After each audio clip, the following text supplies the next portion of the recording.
சுவாமி photo போட்ட பழைய calendar வீட்ல வச்சிருந்தா என்ன ஆகும்? புத்தாண்டு வந்தாலே வீடுகள் முழுக்க புது புது கேலண்டர்கள் வந்து குவிகின்றன. நகைக்கடை, துணிக்கடை, எலக்ட்ரானிக்ஸ் கடை, எல்லா கேலண்டர்லயும் அழகான சுவாமி போட்டோ ஃப்ரீயா கொடுக்கறாங்க.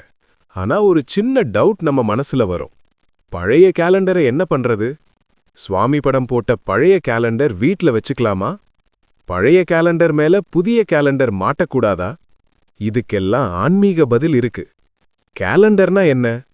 கேலண்டர் ஒரு சிம்பிள் பேப்பர் இல்ல, அது டைமை கால்குலேட் பண்ற ஒரு கருவி.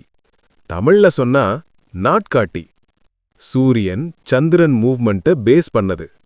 அதுல நம்ம டெய்லி பார்க்கறது 1 நல்ல நேரம், ராகு காலம், யமகண்டம் அல்லது குளிகை, திதி, நட்சத்திரம், விசேஷ நாட்கள். புதிய கேலண்டர் எங்க மாட்டணும்? சுவாமி போட்டோ போட்ட புதிய கேலண்டரை கிழக்கு அல்லது வடக்கு டைரக்ஷனுக்கு ஃபேஸ் பண்ணும் மாதிரி மாட்டினா வளர்ச்சிக்கும் நல்ல மாற்றங்களுக்கும் உதவும். ஆனால் பழைய கேலண்டர்? பலர் செய்யும் பெரிய தவறு இதுதான். பழைய கேலண்டரின் மேல் புதிய கேலண்டரை மாட்டுவது. சுவாமி போட்டோ அழகா இருக்குன்னு சொல்லி வச்சுக்கிறது. வீட்ல தேவையில்லாம பல கேலண்டர்ஸ் வச்சுக்கிறது. பழைய கேலண்டர்கள் வீட்டிலிருந்தால் பழைய பிரச்சனைகளும் அங்கேயே தங்கிவிடும். அதனால முன்னேற்றம் ஸ்லோ ஆகும். பணம் சம்பந்தமா தடை வரும். ரீசன் இல்லாம மனசுல கஷ்டம் அதிகமாகும். கோவிலில் விட்டுவிடலாமா? சில பேர் பழைய சுவாமி கேலண்டரை கோவில் மரத்தடியில வச்சது வந்துருவாங்க. இது ரொம்ப தப்பு. நமக்கு தேவையில்லாத பொருட்களை கோவிலுக்கு கொண்டு போய் வைப்பது ஆலய இடத்தை அசுத்தம் செய்வதற்கு சமம். இது புண்ணியம் அல்ல, பாவம் சேர்க்கும் செயல். கரெக்டா டிஸ்போஸ் பண்ற முறை என்ன?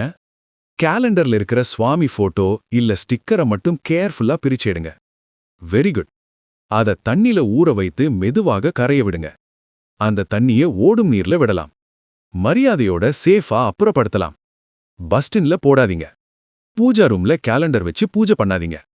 பூஜா ரூம்னா தெய்வங்களை வழிபடுற இடம், கேலண்டர் பார்க்கற இடம் இல்ல. அழகான சுவாமி படம் இருந்தாலும் கேலண்டரை பூஜை படங்களுக்கு நடுவுல வச்சு வழிபடுவது ஆன்மீக முறை இல்ல. முடிவுல இன்னைக்கு கொஞ்ச நேரம் எடுத்து உங்க வீட்ல இருக்கிற பழைய கேலண்டர்ஸ் கிளியர் பண்ணுங்க. நியூ இயரை கிளீன் எனர்ஜியோட வெல்கம் பண்ணுங்க. லைஃப்ல சேஞ்சஸ் ஸ்லோவா வந்தாலும் ஷியோரா வந்துடும். ஃப்ளவர். நல்ல நாளும் நல்ல வாழ்க்கையும் உங்களுக்கு அமையட்டும்.